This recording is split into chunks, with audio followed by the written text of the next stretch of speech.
Hello students, आज के video में हम लोग वेक्टर स्टार्ट करने जा रहे हैं। वेक्टर्स पहले भी आपने 11th में पढ़ा है, थोड़ा बहुत मैं आपको रिमाइंड कर देता हूँ। देखिए, स्केलर क्वांटिटी क्या होती है जिसमें केवल मॉडुलस होता है, लेंथ होती है, मैग्नीट्यूड होता है, उसको हम लोग स्केलर क्वांटिटी बोलते हैं। और अगर किसी में डायरेक्शन भी है और मैग्नीट्यूड भी है तो उस क्वांटिटी को हम लोग बोलते हैं vector quantity.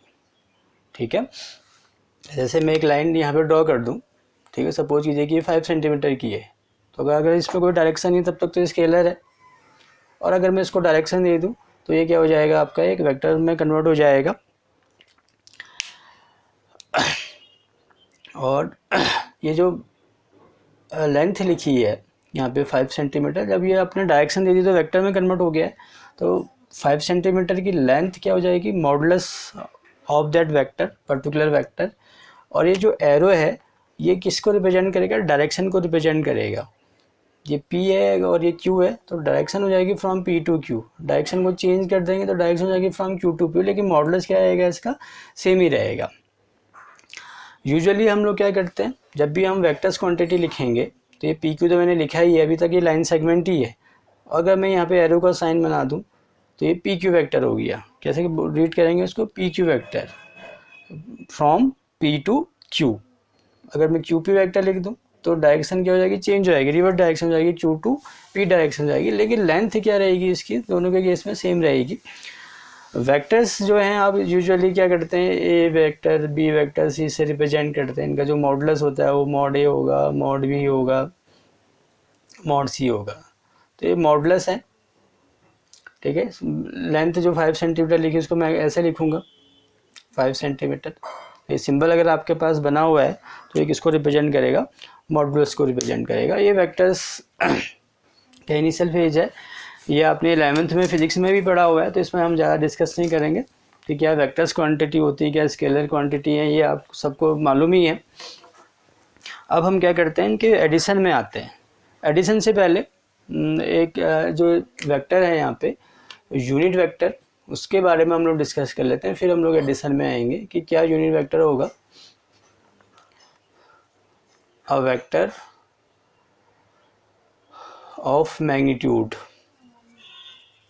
1 unit, a vector of magnitude 1 unit is called a unit vector.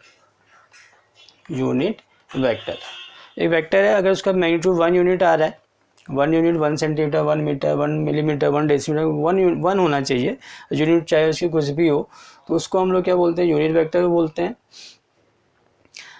अब सपोज कीजिए कि एक वेक्टर ए है, let A B any vector,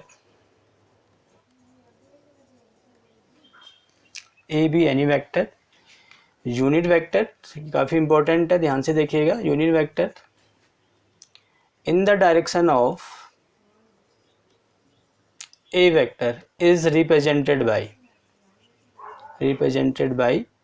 A cap, ये सिंबल ए कैप सिंबल है, and given by A vector upon mod A. कैसे given होगा, A vector upon mod A से गिवन होगा। ये यूनिट वेक्टर निकालने का मेथड आपके पास, अभी आप देखेंगे एक्सरसाइज में आएंगे तो इसमें क्वेश्चन आपको फाइंड करने पड़ेंगे। तो यहाँ पे मॉडुलस है, तो मॉडुलस तो लेंथ ऑफ वेक्टर हो गया, लेंथ ऑफ लाइन सेगमेंट हो गया। Length of vector, line segment में अगर डायरेक्शन दे देंगे तो वही वेक्टर बन जाएगा। तो जो भी लाइन सेगमेंट है जिसको आपने डायरेक्शन दी उसकी लेंथ को आप लोग फाइंड करेंगे तो आपको मॉडुलस पता चल जाएगा। एक तरीका तो यह है मॉडुलस फाइंड करने का, और दूसरा तरीका क्या होगा, जहाँ पे हमारे पास पोजीशन वेक्टर होंगे, पॉइंट होंगे, तो वो अभी हम लोग सीख लेंगे। तो यहाँ पे आपने मॉडुलस फाइंड करना है, वेक्टर को डिवाइड कर देंगे तो ये जो वेक्टर मिलेगा आपका, ये क्या हो जाएगा, यूनिट वेक्टर हो जाएगा। एक्स एक्सिस की डायरेक्शन में अगर यूनिट वेक्टर होगा तो उसको हम आई कैप से डिनोट करते हैं। वाई एक्सिस की डायरेक्शन में यूनिट वेक्टर को हम जे कैप से डिनोट करते हैं। जेड एक्सिस की डायरेक्शन में जो यूनिट वेक्टर होता है उसको हम के कैप से डिनोट करते हैं। तो ये यूनिट वेक्टर हो गया। अब हम आते हैं एडिशन में, एडिशन ऑफ वेक्टर्स कि कैसे हम ऐड करेंगे। तो दो लॉ हमारे पास है यहाँ पे, ट्राइंगल लॉ। तो सबसे पहले हम ट्राइंगल लॉ को सीख लेते हैं कि क्या ट्राइंगल लॉ होगा, फिर हम पैरेललोग्राम लॉ में आ जाएंगे। Triangle law, O A vector, ये A B vector, O A vector plus A B vector. तो क्या है, जो दो वेक्टर आपके पास हैं, अगर उनको आप ट्राइंगल की साइड से रिप्रेजेंट कर पा रहे हैं, ठीक है, तो जो ट्राइंगल की थर्ड साइड होगी वो उसके सम को रिप्रेजेंट करेगी। ये आपके पास ट्राइंगल लॉ है। दो वेक्टर्स आपके पास हैं ए और बी, ठीक है, वो ए और बी जो वेक्टर्स हैं उनको आप क्या कर रहे हैं, ट्राइंगल की साइड से रिप्रेजेंट कर रहे हैं। तो दो साइड तो आपके पास होगी जो वेक्टर्स गिवन है, तो जो थर्ड साइड होगी वो क्या होगा, उसके सम को रिप्रेजेंट करेगा। अब लेकिन यहाँ पे एक कंडीशन है कि हम एडिशन कैसे करेंगे, ये समझने वाली बात है इसमें कि जिन भी दो वेक्टर्स को आप ऐड कर रहे हैं तो उनके हेड और टेल क्या होनी चाहिए, कोइंसाइड होनी चाहिए, एक ही पॉइंट पर मीट करनी चाहिए। इसको ऐसे समझिए, ये मैंने वही वेक्टर ड्रॉ किया पहले, तो ये हेड है इसका, ठीक है। फिर ये ए बी वेक्टर मैंने ज्वाइन किया, ये बी उसका हेड है। लेकिन यहाँ पे क्या आ रहा है, ओ ए में मैं ए बी को ऐड कर रहा हूँ, तो ये जो टेल है दूसरे वेक्टर का वो पहले वाले के हेड में क्या हो रहा है, ज्वाइन हो रहा है। तो जब ये कंडीशन आएगी तभी आप इन दो वेक्टर को ऐड कर पाएंगे, अदरवाइज ऐड नहीं कर पाएंगे।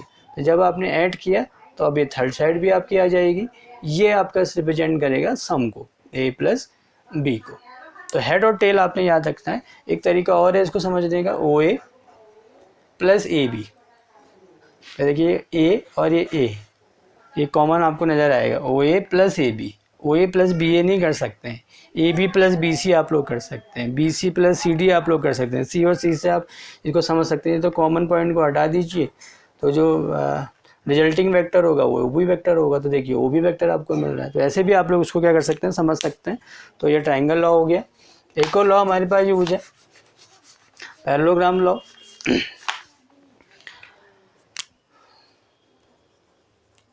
फिर से आपके पास दो वेक्टर्स हैं, ठीक है। अब वो क्या हो रही है, एडजेसेंट साइड से रिप्रेजेंट कर पा रहे हैं आप। एडजेसेंट साइड किसकी, पैरेललोग्राम की। तो एक साइड है ए और एक साइड है बी।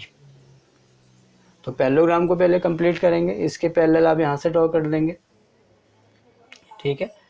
ड्रॉ कर लिया आपने, इसके पहले इधर से ड्रॉ करेंगे तो एक पैरेललोग्राम आपका फॉर्म हो गया। तो जो दो वेक्टर्स गिवन थे वो अब क्या हैं, adjacent sides of a parallelogram, A B C D, इसको हम लोग कर देते हैं।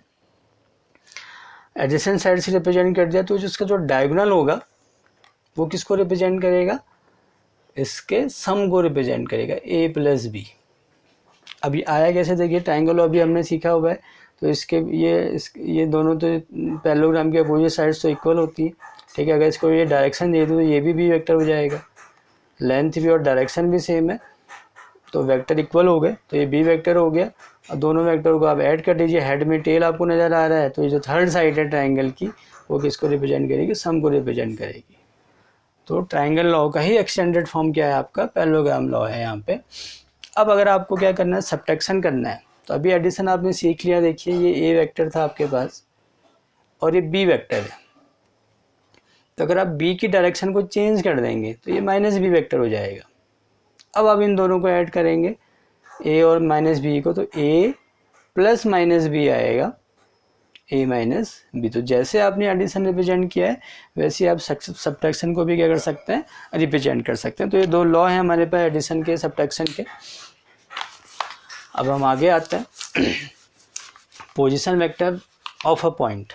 ये इंपॉर्टेंट है, position vector of A point.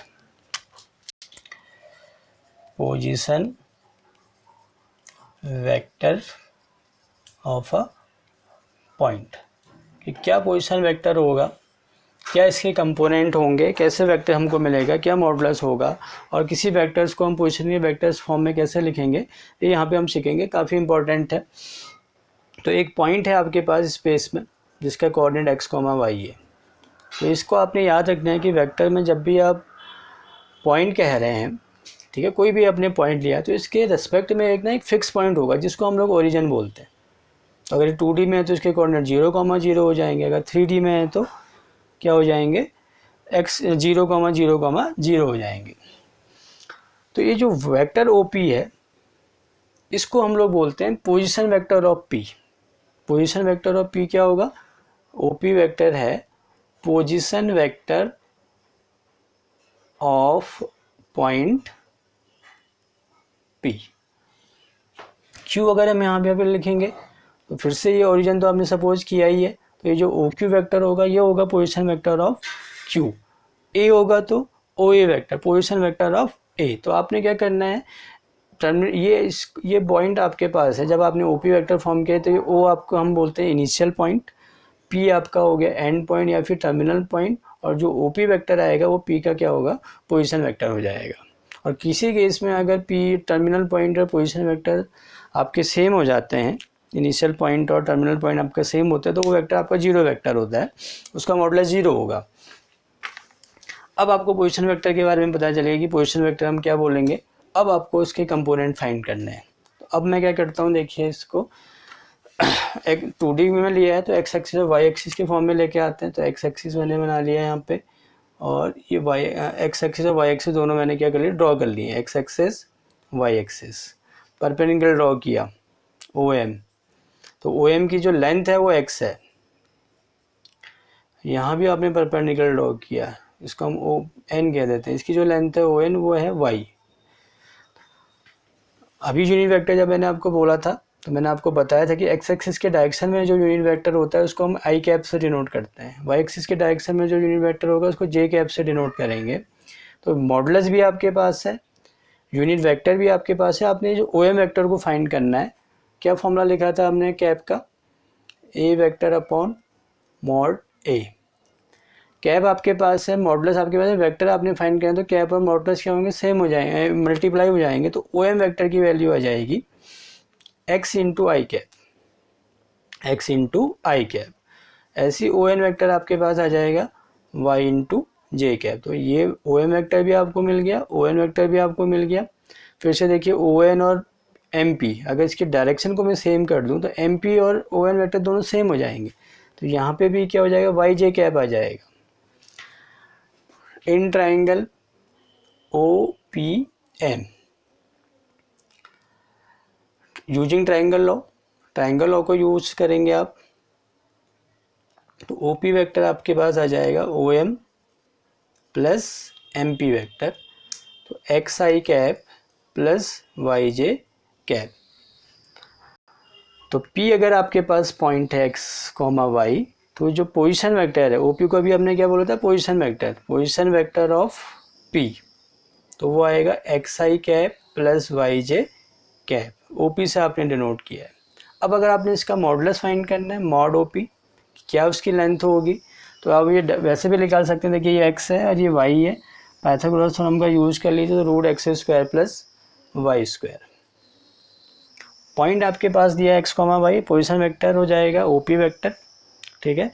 और कंपोनेंट उसके हो जाएंगे XI कैप और YJ कैप, और वेक्टर क्या आएगा आपके पास, XI cap plus YJ cap. इसका modulus root X square plus Y square, काफ़ी इंपॉर्टेंट है। वेक्टर ये है आपके पास और मॉडुलस इस फॉर्मूले से आप लोग निकालेंगे।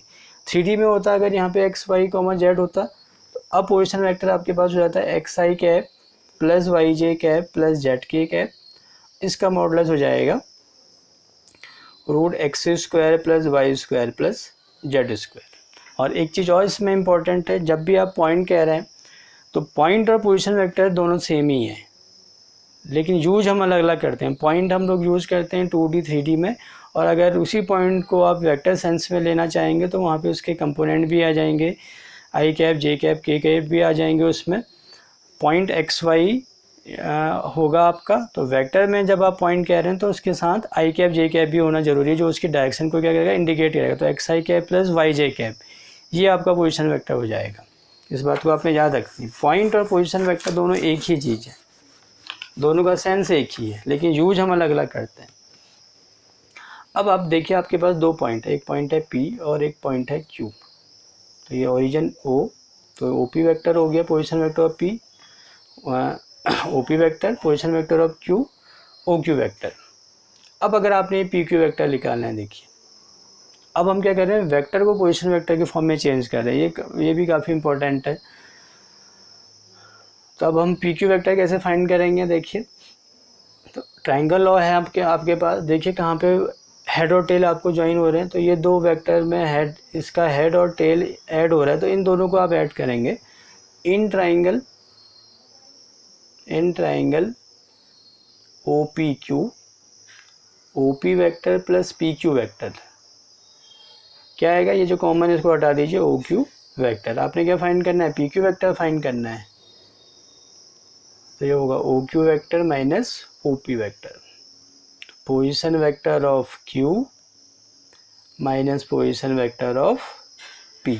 तो पोजिशन वैक्टर ऑफ क्यू क्या होगा, आप देखिए, अगर मैं इसको सपोज कर लूँ x1 y1 सपोज कर लूँ, इसको x2 y2 सपोज कर लूँ, तो क्यू का पोजिशन वेक्टर होगा। अब आपने आई कैप और जे कैप लेके आने, कंपोनेंट लेके आने इसको, x2 I cap y2 J cap minus position vector of p x1 I cap plus y1 J cap, minus कर लीजिए x2 माइनस x1 आई कैप y2 माइनस y1 जे कैप। तो ये पी क्यू वैक्टर हो गया आपका in terms of position vector of and points. ये and points हैं, P और क्यू एंड पॉइंट्स हैं इसके।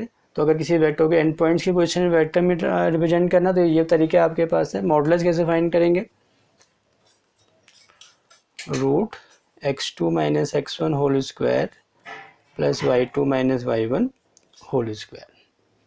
QP वेक्टर अगर आपने फाइंड करना होगा तो पोजीशन वेक्टर ऑफ P मैंने position vector of Q। AB vector अगर आपने फाइंड करना है, पोजीशन वेक्टर ऑफ B मैंने position vector of A। BC vector आपने फाइंड करना है, पोजीशन वेक्टर ऑफ C मैंने पोजीशन वेक्टर ऑफ B। तो उस फॉर्म से आप इसको निकाल सकते हैं। एक चीज़ और, अगर आपने ये निकाला हुआ है तो ये x2 मैंने x1 को हम लोग बोलते हैं स्केलर कंपोनेंट, x2 मैंने x1 comma y2 minus y1 scalar component है वेक्टर के। और अगर आप इसके साथ डायरेक्शन दे देंगे तो इसको हम बोलेंगे वेक्टर कंपोनेंट। x2 मैंने x1 I cap A component हो गया, दूसरा कंपोनेंट क्या होगा y2 माइनस y1 जे कैप। जहाँ पे आई और जे ऐड कर रहे हैं तो वो वेक्टर हो गया, नहीं ऐड कर रहे हैं तो स्केलर आ गया। तो पोजीशन वेक्टर भी आपने पढ़ लिया। अब हम आते हैं उन फॉर्मूले में जो आपने 11th में पढ़े हुए हैं, mid point formula. Mid point formula, तो एक पॉइंट P एक पॉइंट Q। सपोज कीजिए P के कोऑर्डिनेट x1 y1 z1 है, Q के कोऑर्डिनेट x2 y2 z2 है। तो अब ये कहता है कि आप मिड पॉइंट का पोजीशन वेक्टर फाइंड कीजिए। तो आप पहले मिड पॉइंट फाइंड कर लीजिए, R फाइंड कर लीजिए, x1 plus x2 by 2, y1 plus y2 by 2, z1 plus z2 by 2। Mid point आपको पता चल गया। पॉइंट आपके पास है तो पोजीशन वेक्टर कैसे निकाल लेंगे, अभी हमने इसके बारे में पढ़ा कि पॉइंट अगर x और y हैं तो पोजीशन वेक्टर एक्स आई कैप प्लस वाई जे कैप। तो यहाँ तो एक्स वाई जेड आपके पास है, इसका पोजीशन वेक्टर क्या हो जाएगा, बस केवल आपने आई जे और के ऐड कर लेना है, x1 plus x2 by 2 I cap plus y1 plus y2 by 2 J cap plus z1 plus z2 by के कैप। तो काफ़ी ईजी है। तो जो आपने 11th में फॉर्मूला पढ़ा है वहाँ से ही आपने आगे बढ़ना है। मिड पॉइंट आपने फाइंड कर लिया, पॉइंट जब आपके पास आ गया तो पोजीशन वेक्टर आप आसानी से फाइंड कर सकते हैं। यही चीज़ सेक्शन फॉर्मूले में भी होगी। अगर ये आर अब आपका मिड पॉइंट ना होके एक ऐसा पॉइंट है जो इसको क्या कर रहा है, m/n में डिवाइड कर रहा है, तो अब आर के कोऑर्डिनेट आप लोग फाइंड कर लेंगे। आर के कोऑर्डिनेट हम लोग फाइंड करेंगे x y z, ठीक है। अब सेक्शन फॉर्मूला की हम लोग बात कर रहे हैं, सेक्शन फॉर्मूला। तो ये जो आर पॉइंट है जो अभी हमने मिड पॉइंट बोला था, इसको m/n में डिवाइड कर रहा है। तो सबसे पहले आप आर के कोऑर्डिनेट फाइंड कर लेंगे सेक्शन फॉर्मूले से। तो x y z आपको मिल गया है, तो कैसे मिलता है x कैसे मिलेगा, mx2 plus nx1 over m/n, y भी ऐसे मिलेगा, z भी ऐसे मिलेगा। तो x y z आपके पास आ गया, x y z आपके पास आ गया। तो आई जे के आप ऐड कर लीजिए, तो आपको r का क्या होगा, पोजीशन वेक्टर मिल जाएगा। ओ आर वेक्टर आपके पास मिल गया है। पॉइंट आप लोग फाइंड कर लीजिए, आई जे कैप को आप ऐड कर लीजिए, तो आपका पोजीशन वेक्टर आपको मिल गया। हाँ, तो आज की वीडियो में इतना ही, देखते हैं नेक्स्ट वीडियो में फिर हम लोग डॉट प्रोडक्ट पढ़ेंगे। Thank you.